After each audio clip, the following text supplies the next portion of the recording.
Perdón, no sé cómo. Buenos días, Buenas. buenas tardes con todos. Al mediodía. Vamos a hacer unos minutos de espera, puede estar ingresando personas, así que vamos a esperar un minutito. Bienvenidos todos. Muy bien.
Buenas, ¿cómo están? Hola, Rosana, ¿cómo andás? ¿Andás bien, Aló? ¿Cómo va eso? Muy bien. Adiós, Pablo. Estamos listos con Kai para empezar en cualquier momento. Estamos esperando que se sume un poquito más de gente. Hola, hola. Fernando, Fer, ¿cómo estás? ¿Qué tal? muchas caras conocidas. Buenas, ¿cómo andan? ¿Cómo andan? ¿Cómo andas, ¿Cómo andas, Pablo? Rosana? ¿Todo bien? Bueno, estimados, ya estamos en más o menos con 30 participantes. Vamos a dar comienzo al webinar. Este webinar va a estar a cargo del equipo de implementación de SNOMED City, de SNOMED International, Alejandro López Osornio y Kay Kibuli. This will be delivered by Katie Willie and Alejandro López Osorio. Sí, Pablo. ¿Me escuchan bien? Sí. Can you hear me well? Okay.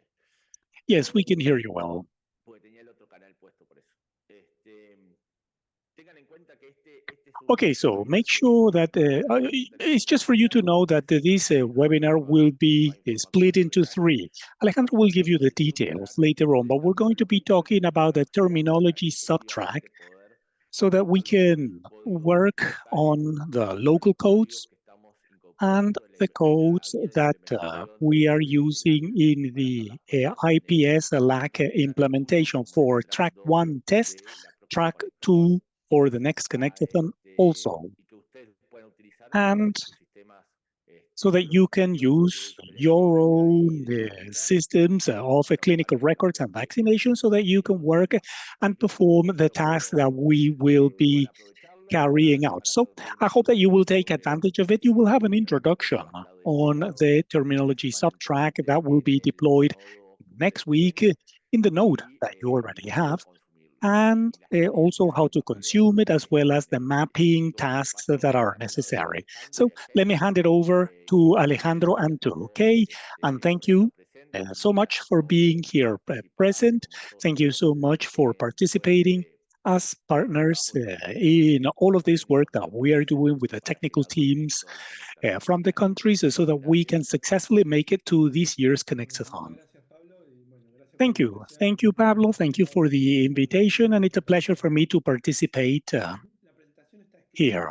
This presentation is in English, but I will deliver it in Spanish, and then Kai will be presenting and he will be speaking in English. So please make sure that you select the right channel, the language of your preference. So let me begin in Spanish, as I was saying. The general agenda then.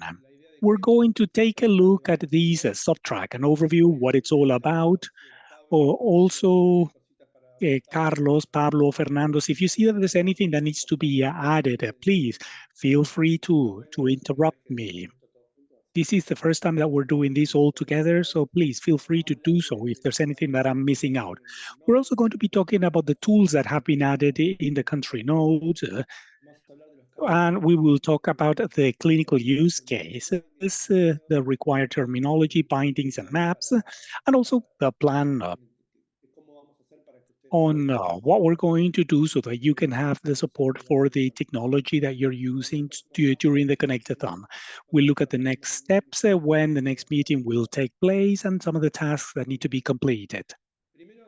So, first of all, the general objective of this terminology Subtrack for the Connectathon is to use FHIR terminology APIs in order to solve the interoperability use cases during the Connectathon.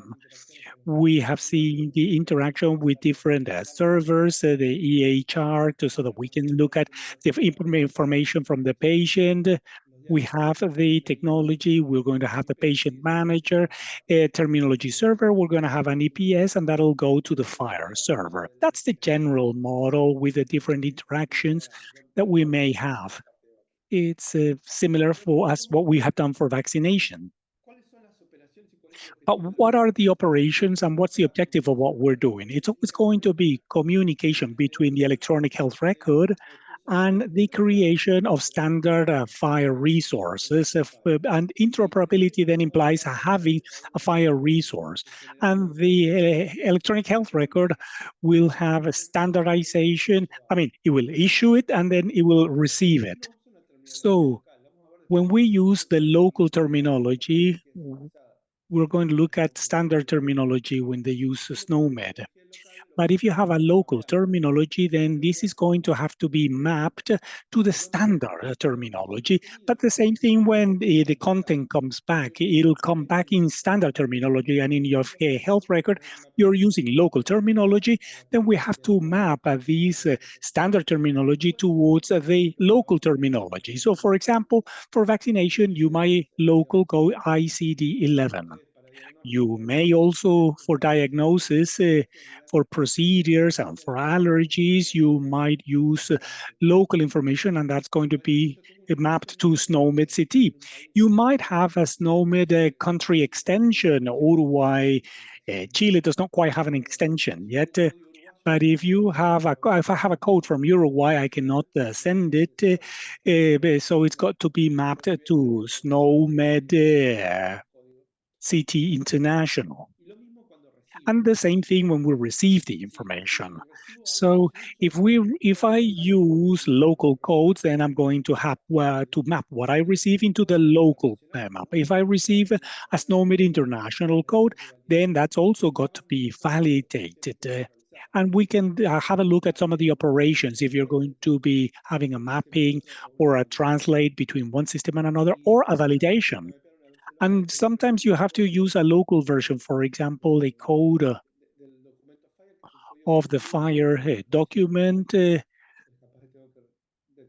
and we have to detect the terminology, which is the active code that replaces it, because the IPS is created with the previous version. So all of these are tasks that we need to do interacting with the server. So in order to use the terminology server, we have included a Snowstorm in the country node. A Snowstorm is this platform that was already implemented. There's a new version coming up, which will be available on August the 2nd, and it needs to be implemented by August the 2nd.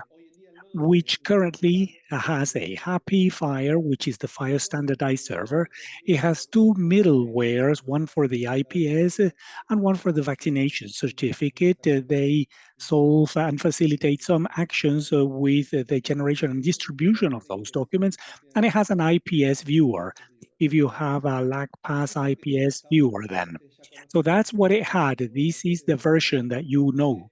But the new version will have the Snowstorm, which comes with a preloaded script with the International Snowstorms Spanish, which is what's being used in Latin America.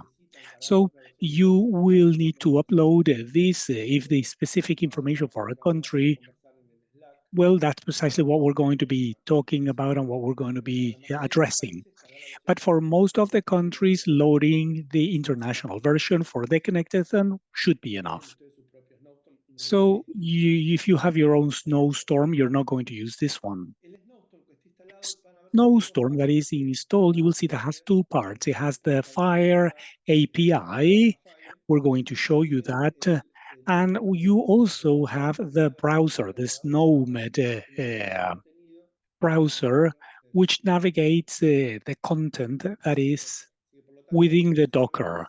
So this is usually for you to see what's loaded so that you can search all of the contents. So I will hand it over to Kay very quickly so that he can talk about Snowstorm and also Happy Fire. So Kay, can you start right away? Good. I'll share my screen. Yeah, please.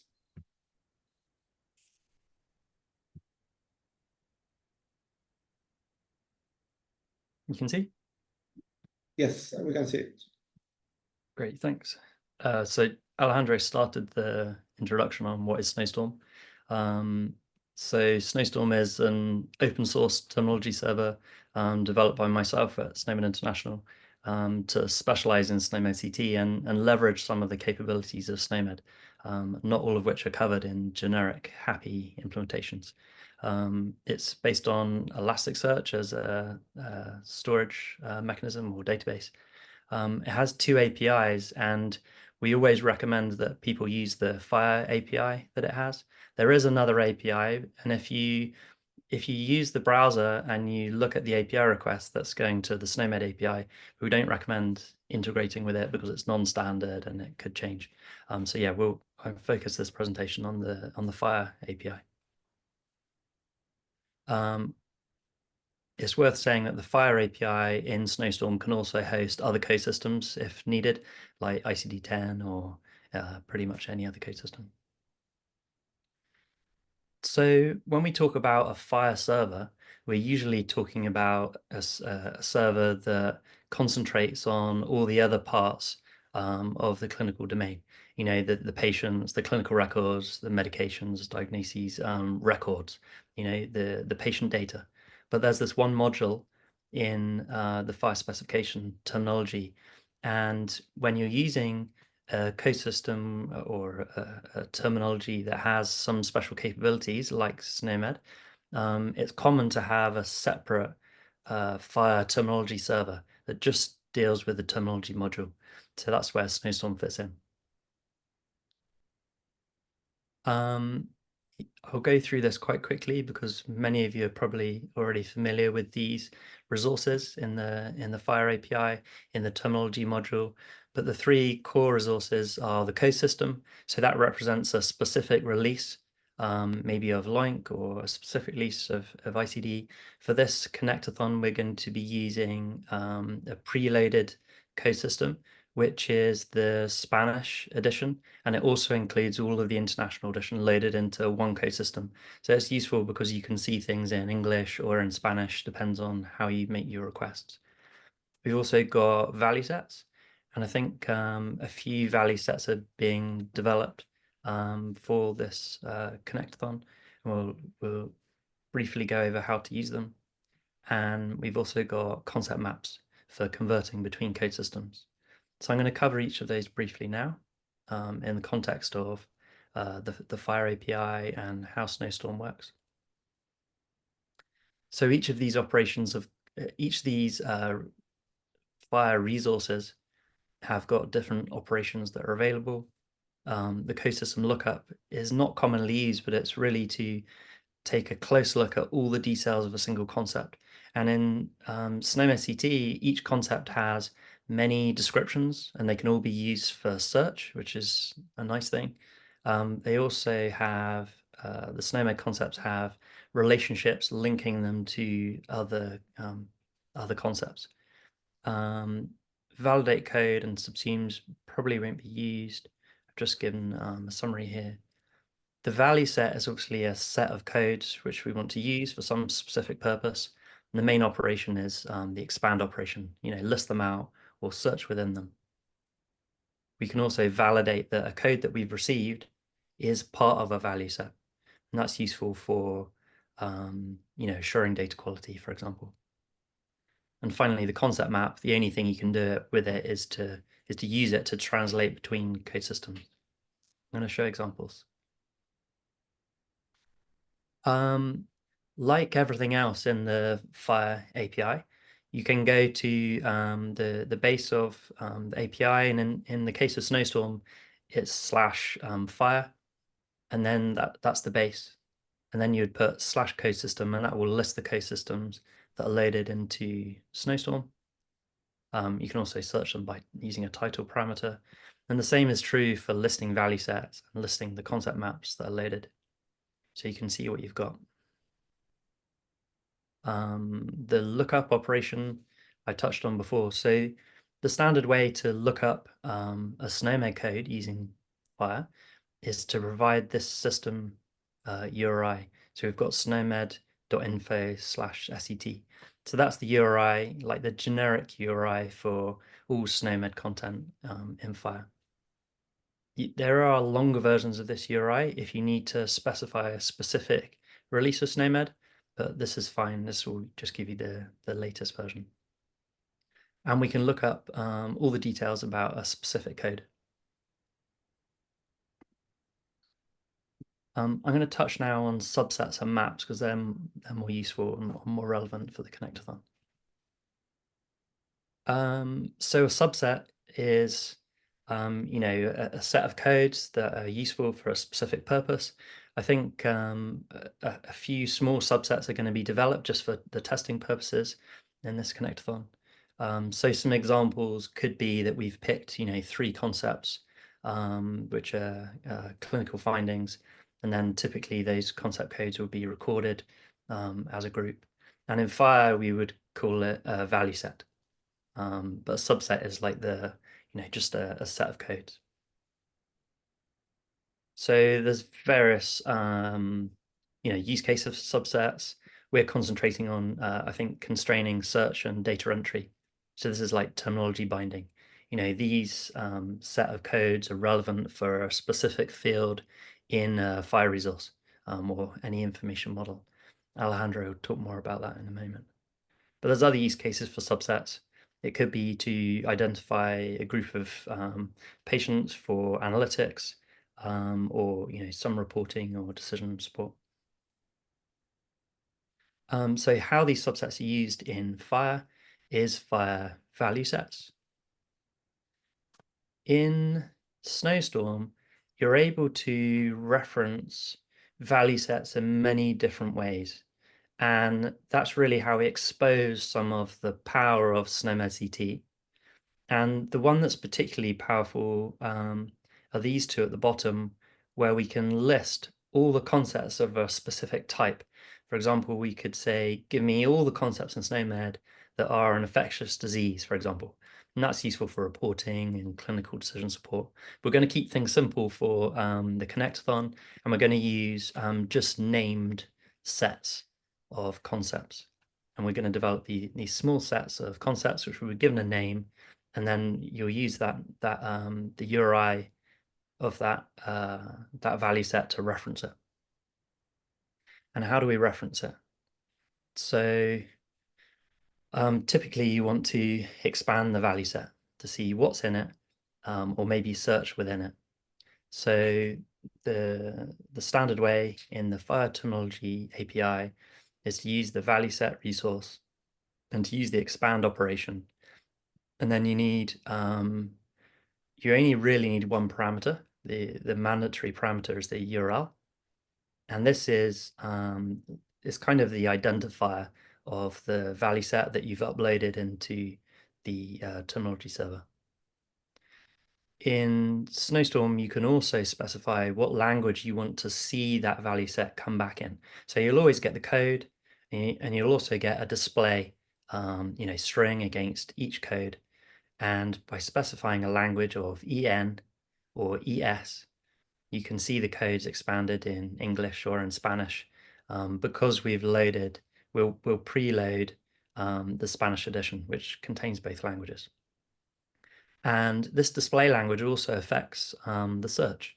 So if we need to filter that set for any reason, we can use a filter parameter And if we specify ES as the display language, that will also trigger a Spanish-based search. That might not be needed in the Connectathon, but that's how search works in Snowstorm.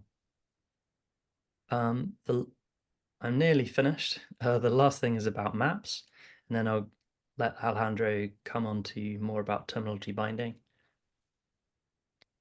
So at a high level, maps are ways to link two code systems and to translate a set of codes from SNOMED CT, for example, to another code system like LACPASS or ICD-10. So there's many use cases for this. A very common one is linking from SNOMED CT and automatically getting your ICD-10 codes for, you know, some types of statistical reporting or national reporting. But we've got this concept of recording information once and then reusing it many times. So you could record the SNOMED code, for example, the clinician could just input the SNOMED code, but they'd also get the ICD-10 code or other codes that are needed for free by using the maps. I've got an example here of a map between SNOMED and ICDO.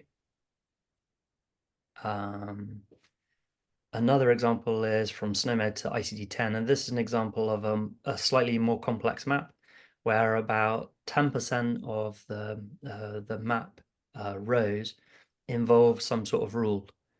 So for example, in SNOMED CT, we have a concept for the general case of infertile. In ICD-10, they don't have a general code for infertile. They have two, one for female infertility and one for male infertility. So in order for this map to work, we can't just use the code.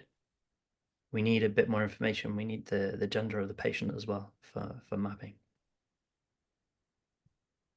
But 90% of the codes are one-to-one. So this is kind of an exception, really. And the way we use a map in the Fire interface and in the Snowstorm API is we use the base, which is /fire. Then we put in, you know, this is obviously an API operation. We put in the concept map resource, use the translate operation, and then there's quite a lot of mandatory parameters here. We've got to put in the code that we want to translate, the code system that code is in, which is SNOMED. This is optional. We can put in the version of SNOMED that we're using. We don't have to, but we do have to put in the target code system. You know, where are we going? What code system are we translating into? In this example, we're translating from SNOMED to ICD-10. This is the URI. So we'd expect to get back one or maybe two ICD-10 codes. Thank you, Kai. And that's me. Yeah, I take over now. Thank you. So those are the operations that are supported by any Fire server. The difference from Snowstorm to other, like, let's say, Happy can do the same operations, but Snowstorm has like an optimization for the indexes, so it's much faster to respond some things. And also it has compatibility with the languages. So you can use ECL, which is expression constrained language, that you can use to constrain the reference sets. So let's go through how we would use the terminology server and how you will use the terminology in the Fire resources that you will create during the Connectathon. So in general, the Connectathon is like an experimental case. So we have a set of cases, of clinical cases that they will be covered. And these cases are already described. So each one of these cases has a set of different... estoy hablando en inglés, perdón. My apologies, I was speaking in English. My apologies. So we have the clinical cases. It's going to be based on 4 clinical cases that are known, and these clinical cases have a description, which has that information, that's a clinical case described, and from these we can take diagnosis, allergies, medication, vaccinations, etc. So in order to facilitate this, we're going to work like in a mini world. Each one of these sections in the clinical case are mapped with the fire composition section from the IPS.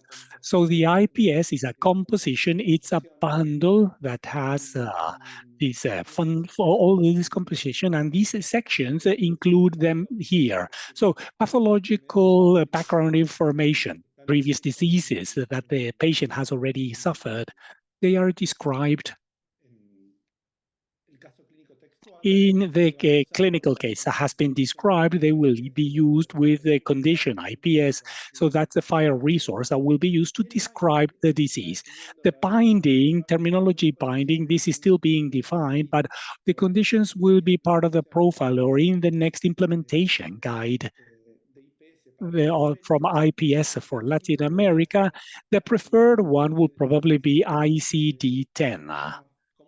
Because it's the most common, it's used in Latin America, everybody has it. So probably what's going to be preferred for implementation should be ICD-10 for diagnosis, but also for previous diseases.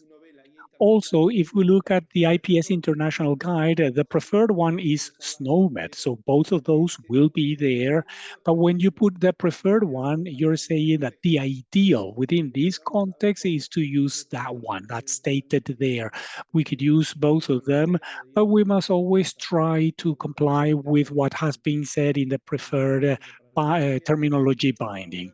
So for surgical previous information, SNOMED. And if you have other coding, it could be there. And diagnosis, it uses conditions, so it's the same ICD-10. For allergies, it's SNOMED. For immunization, it's ICD-11. Because there's this mini vocabulary there for vaccinations. In international, it's SNOMED, and someone said that ATC could also be used in the international. So if you have ATC, it can also be used there. And the same thing for the medication statements in the medication section. In order to establish the medication that they're taking, it could be medical reports or medication statements. We're going to be using medication statement. These are the fire resources that are applied in each section. And they are the preferred terminology binding for this guide, which is still being developed, will be SNOMED. And you can also use ATC for these medications. So here we can see that there are two types of binding, which is this link between a field. But when we say the resource, we're talking about this field. It's the code condition within the condition. So they all have binding with a given terminology, and this is the main binding for the main concept within the resource. So you can see primary binding and additional bindings. The fire has this flexibility. It can support interoperability, so it supports all of these details so that they can be interpreted by different users and clients. So when we see the specification of an implementation guide, this is an example of the implementation guide. It's not quite there, but we're looking at the international one here. We don't yet have the LAC one. In case of medication request, there's a medication code, and for the medication code, it uses a resource called codable concepts. And this resource is explained here. And the binding is here. It says medications, nomicity, absence, unknown, IPS. This is the value, the subset that value set that Kai was talking about. So when I build this resource in code, I have to put a code, and that code has to come from this list. And here we have the preferred one. Preferred this binding. And we have some additional binding. If it comes from IPS, if it comes from an ATC from the WHO, it could also come. This is the way that these relationships are determined, are recorded to create, but also to read the resources. So here we have a primary binding here at the top and additional bindings at the bottom. You can put more than one code in the medication request, but this is the one that needs to be complied with. It's the primary one, which has been highlighted as preferred. Some say optional, some say example, some say required, which is mandatory. And we are going to be seeing that in just a few seconds. And at the bottom, we have the additional bindings. These value sets, if we look into the value sets, here we can see the value set that is used for the medication request. This value set is defined here where it says logical definition, just like all the concepts that are in SNOMED CT IPS. And also it adds an additional code, which is this number that you can see here, which is no non-medications. So in international IPS, in order to relay the value of the medication in the medication request, you can say there is no medication, or you can put the real value for a medication that comes from this other value set. So this value set will be a combination of two, a value set and an isolated concept. Now, we can zoom into this one, and we can see that it includes all the SNOMED concepts, which are descend from these pharmaceutical biological products. And it excludes any that are vaccine products. So this is subset of this value set of medication has all the SNOMED pharmaceutical products, with the exception of the vaccination. So that is the unknown element, vaccinations. And this simplifies things because instead of using these large subsets, we have smaller subsets that are rather specific for the examples that we're going to be seeing. So here, the binding strength, the binding strengths, we have 4 different possibilities. Required would be the first one. It means that it's mandatory. Some say that it's extensible. You have to use it, but if you have something that's not there, you can add it. That's a possibility. Others say that it's preferred. We recommend that you use that for interoperability, but if for some case you cannot, then you can use another one. And some that say example, they say this is one that you can use, but you can use whatever you have at hand. The more powerful or the larger the strength, then you know what to use.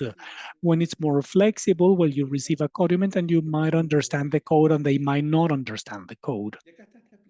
And this is this explanation as to how it's saved within the resource. If the condition or vaccination, all of those 5 resources, you have to put a codable context, which has 2 fields, coding and text.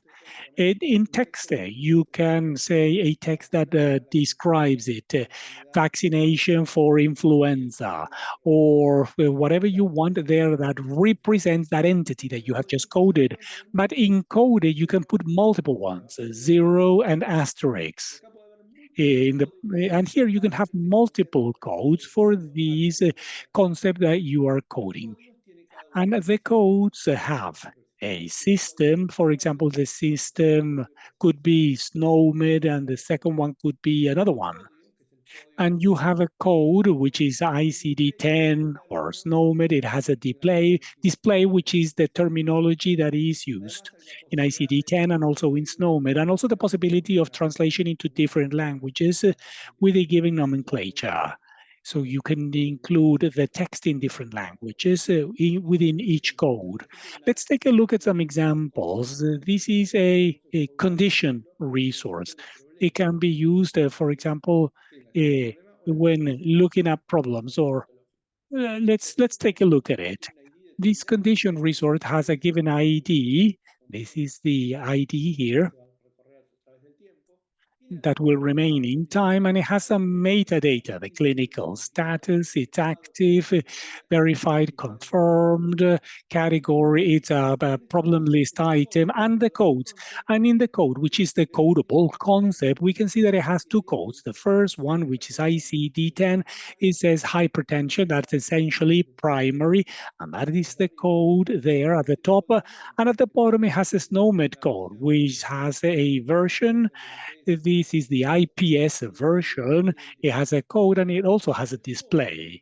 This is when you communicate the clinical concept with FHIR, it'll represent the coding, and you can have two coding, and it might seem contradictory or strange.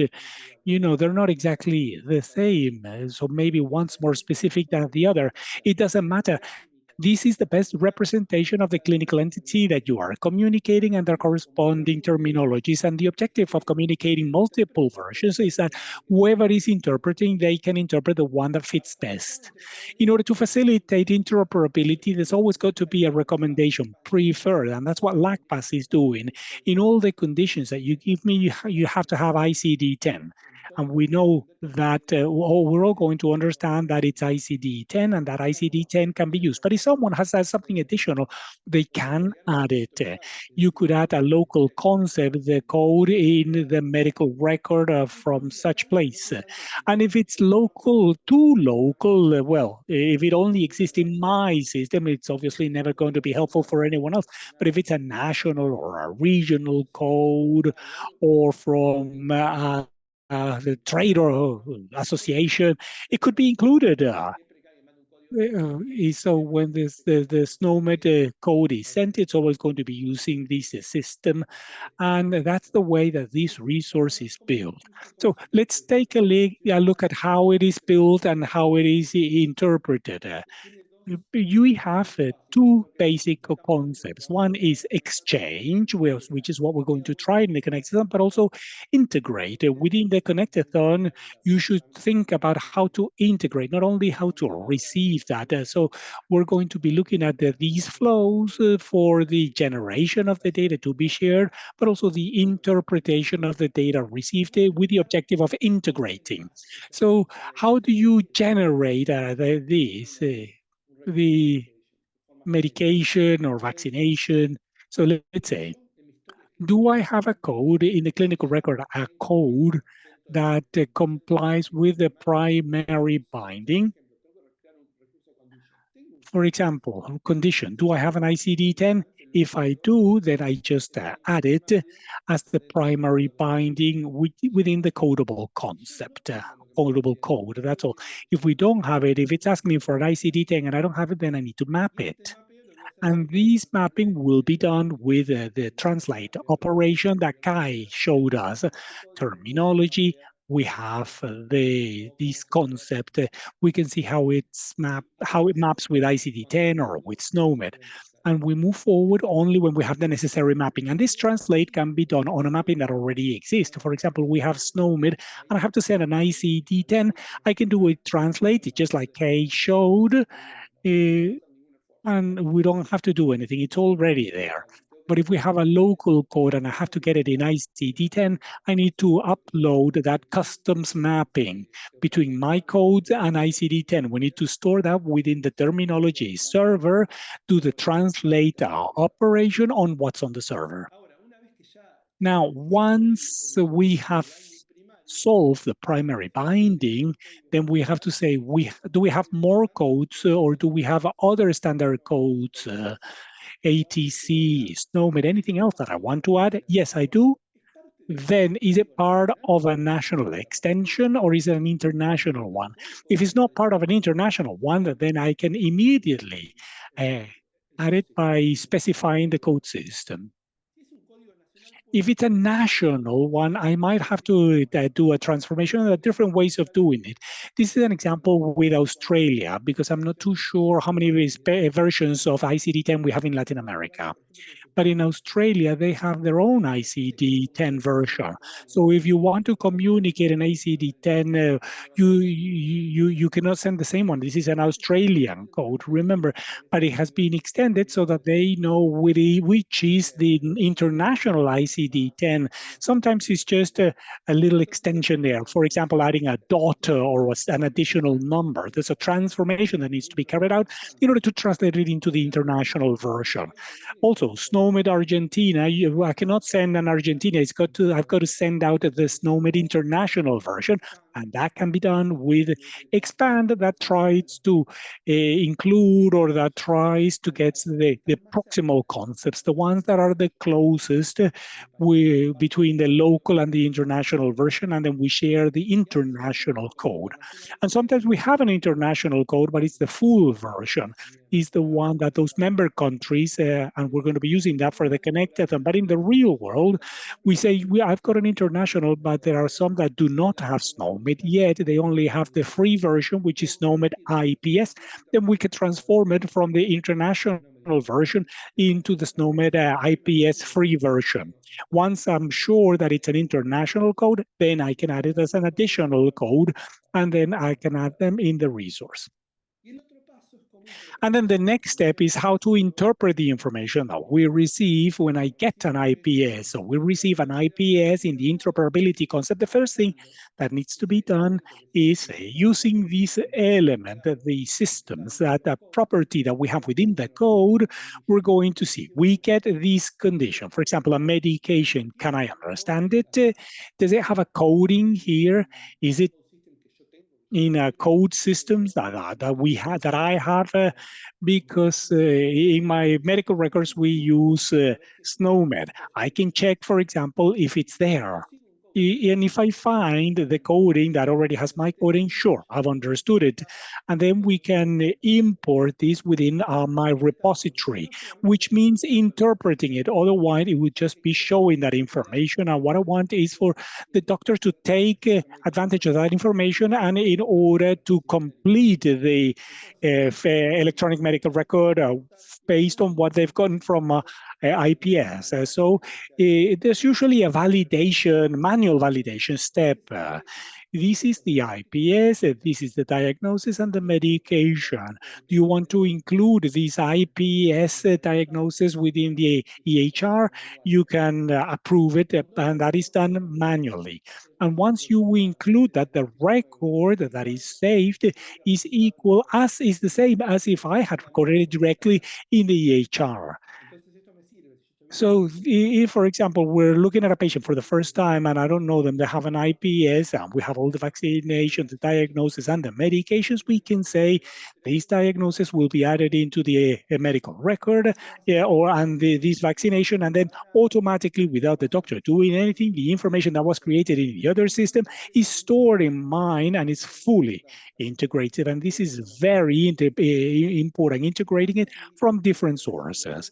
Say, if what we receive does not have the code that we want, we use ICD-10 and now I have received a SNOMED. How can I solve that? We need to map it. We need to look for the codes that I know that I have mapped, and I can go back to the code that I actually need. And the same thing happens if I have local vocabulary. I have my own list of codes for medications, for vaccinations or diagnosis, and we have a standard code, ICD-10 or SNOMED. So when I receive one so that I need to map it, we do the translate, and then with that, we can start adding them. And we need to validate whether it's a real subcode. I can do a validate. Is this concept is a real ICD-10 or is it a real SNOMED concept? And with that, we can make the decision whether we will actually map it or I could simply just give up. And if we give up, then I receive an IPS that has no code that I can understand. Hopefully, this will not happen. The idea is precisely that we share all of the list of codes so that we can have all of these mapping well prepared so that you can execute them. But if it were to happen that you got to this point, you cannot integrate the information then automatically. So here we need to display the information to the professional and say, oh, he has a diabetes, and then Is, I said, diabetes, mellitus, I input it and then record it. So that is a manual integration, or rather a manual transcription. There's no automation. It's a terminology, is the terminology that allows for the automation of the information that is received. So what we're going to do for the Connectathon is that these value sets have been defined, the diagnosis, vaccinations, allergies, and medications. And these comes from the clinical cases that will be used in the Connectathon.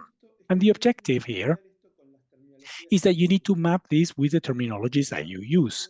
You're going to receive this document and you're going to have to input your local codes. You're going to say, this diagnosis in my local code is this one. You might have a local code of your own that where you have ICD-10 or SNOMED, and the standardized mapping of these will be done more centralized. And if any of these are mapped with local codes, then what you need to do is to assign your local code, and then that is the information that is necessary. And then in the next meeting, we're going to help you in translating this relationship between the standard local codes and then the codes that were going to be added, the standardized codes, towards a concept map. There will be a Python script where you're going to be able to create a concept map, which you will put into Snowstorm. You will post it in the node. And once you have it in the Snowstorm, you're going to run translate operation that Kai was talking about. You're going to say mapping from this code from SNOMED to the local code that we have behind. And with that, you can do it in either direction. So the objective then to execute this mapping is that you define the mapping in an Excel, we translate it into a file resource, we put it in terminology, and then we can test it. The next webinars that we're going to have will be in helping you to do this process. And we're also going to be in the Slack if you have any questions so that we can work together. So the next steps is that you get the next version of the node, which includes the terminology server, and that you implement it and set it up and running before August the 2nd. That is the first deadline. Then you're going to receive the link to the spreadsheet that has the value sets, and you're going to have to put your local codes, if you have local codes. And then prepare for the next workshop, which will be on August the 12th. There, we're going to be working with the Excel sheets that you will already have mapped, and we're going to convert them into these concept maps, in these bundles that we're going to use for FHIR. We're going to see the operation so that we can include the terminology, and we're also going to do a test API access. So we're going to continue working on that. So it's going to be similar to this. We're going to carry out a presentation. It'll all be recorded so that you can see it and you can follow it step by step. So this is it. That's the presentation. Do you have any doubts or questions?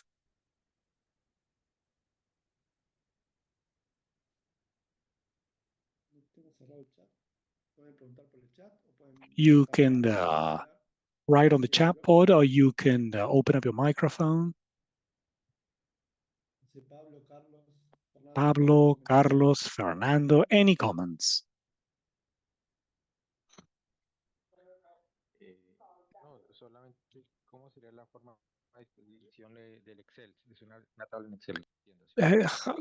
The Excel is just any Excel sheet, any spreadsheet. Yeah, we will send you a link in the Slack. We have the Google Doc version also. We can share it with the Slack so that everybody can use it. It'll be so that you can include your coding.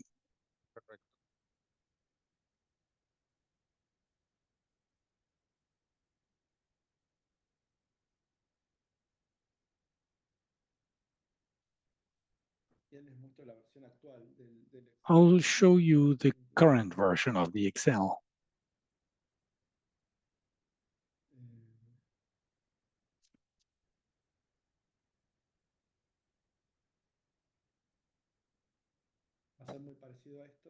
It's going to be something very similar to this. And it has some information because we're putting together the Python script.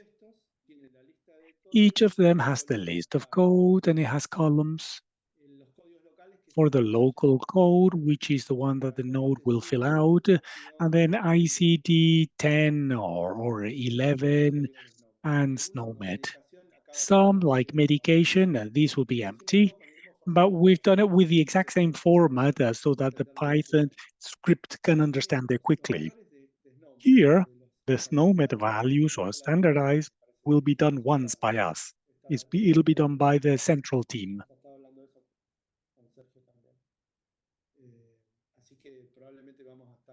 So most likely we will have some automatic filling, but the local code.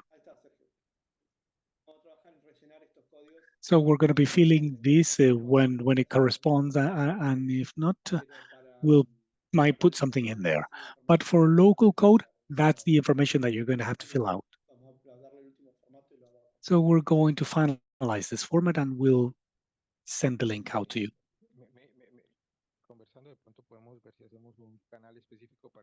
Maybe we can have a specific channel for terminology. Yeah, sure. Why not? Sure.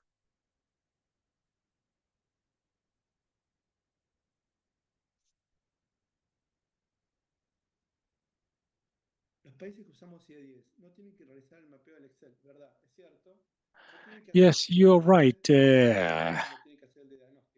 So if we're using CIE 10, we don't need to carry out the Excel. Vaccination, if you're using ICD 11, you're going to have to use your system. For allergies,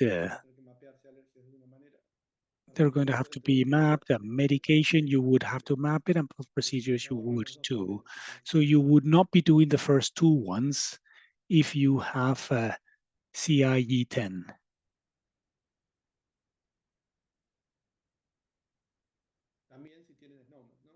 And also if you have a SNOMED, the ones that are using SNOMED, if you have the SNOMED column, then you don't have to do it.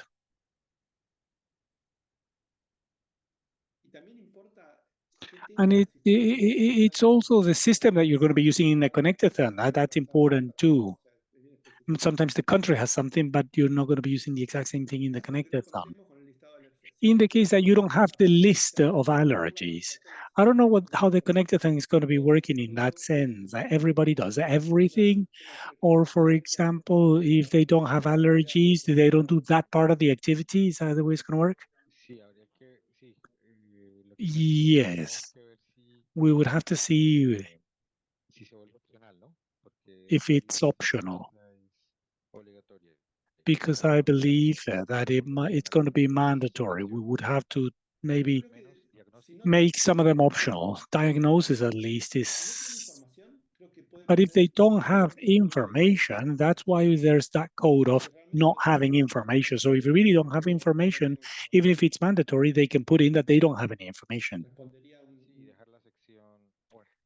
That's right. That's right. I mean, they can fill it in with the value, but it's the value of unknown information. Okay. And that's why the value set that includes of not having information is something that's really good. It's here. You can see here with all the medications, but also no non-medications. There's a code to say that you don't have information or that the medication is not known. The same thing for allergies.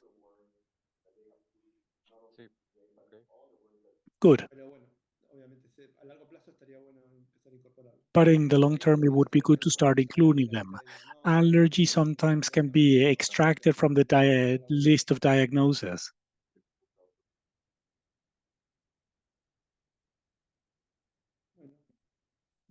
Very well then. If there are no additional questions, then we will wait. What I don't have here is that one of the things that you're going to be doing is that you're going to be getting the list of the subsets, the Excels, the information of the nodes, and you're going to work with the local codes.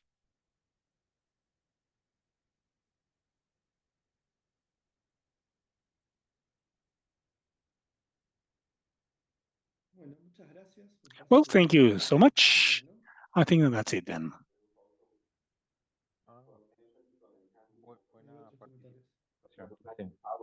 Sí, 51 personas. Muchas gracias a todos.